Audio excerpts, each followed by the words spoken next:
Hello, everyone, and welcome back to Strange Wonders. As always, I'm your host, Mr. G. In this episode, we're gonna go bananas for this guy. That's right, today we're talking about the greatest of the great apes, the gorilla. The gorilla genus. Gorilla is the world's largest primate. Native to Africa, these guys live in the rainforests of the central area of the continent. Gorillas are quadrupeds that walk on their knuckles, and they spend very little time in trees, preferring to spend their time on the ground. Gorillas are very social animals that live in large groups that walk throughout the jungle. They do not have permanent homes, as they just keep marching through the forests. The leader of the group is the silverback, a large male who has gray hairs for his back, hence the name, and the rest of the group consists of females, their offspring, and a few other males sometimes.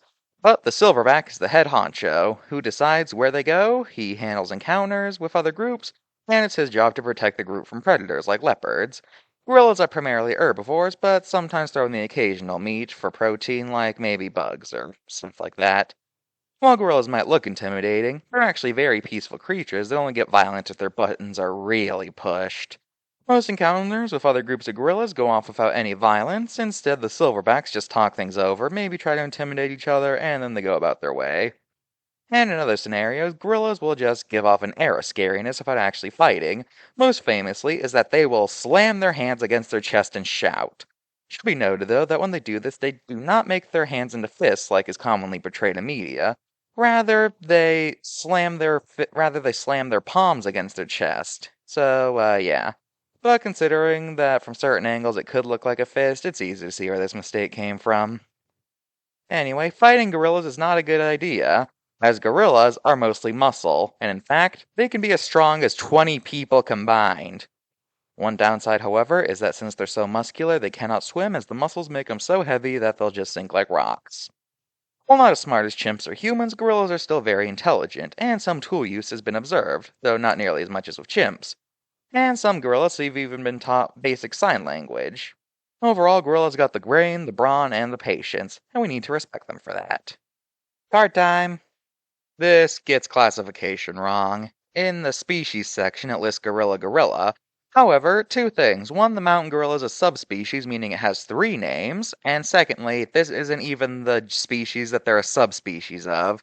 You see, the mountain gorilla is a eastern gorilla, not a western gorilla. That's what gorilla refers to.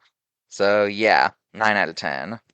For the longest time, gorillas were pretty mysterious animals, as they lived in areas most people couldn't just go to, and as such, people were desperate to see live ones. Because of how inaccessible they were, many rumors started spreading about gorillas, mainly that they were violent animals, and this rumor led to gorillas being pretty firmly scary animals.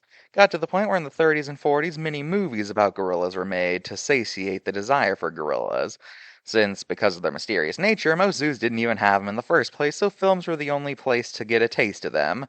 Most famous of these gorilla attack movies and shows is the one and only King Kong. However, as time passed, travel got easier and gorillas got studied more and more and started becoming less mysterious. It eventually came to light that gorillas are not aggressive at all. And in fact, unlike basically every other scary animal whose reputation sticks to them forever, this time, the discovery that an animal isn't dangerous actually caught on, and because of that, gorillas basically stopped being used for horror. And I can safely say that they're not really considered scary animals anymore. Even with King Kong, nowadays he's usually portrayed as more of a tragic figure than an openly malicious one. Actually, I guess you could make the argument that even in the original film he was more of a tragic figure. I mean, he was literally taken from his home, so really, who's the real monster in this scenario? Well, that's gorillas, everybody. See you next time when we talk about their little brothers. Well, I guess more accurately, our little brothers. Goodbye.